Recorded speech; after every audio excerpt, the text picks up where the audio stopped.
На Chevrolet отказал выжимной подшипник, и скорости перестали переключаться. Наш мастер определил это. Сейчас снимаем коробку передач и эту ситуацию исправим. Давайте снимайте, ребята.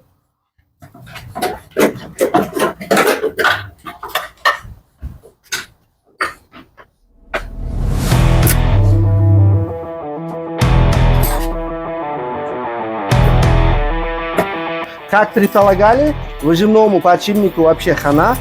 Вот, все рассыпался. Выжимной подшипник, то, что он не крутил, корзину вообще съела, лепестки сломала. Вот в таком плачевном состоянии. Сейчас будем это все менять и восстанавливать.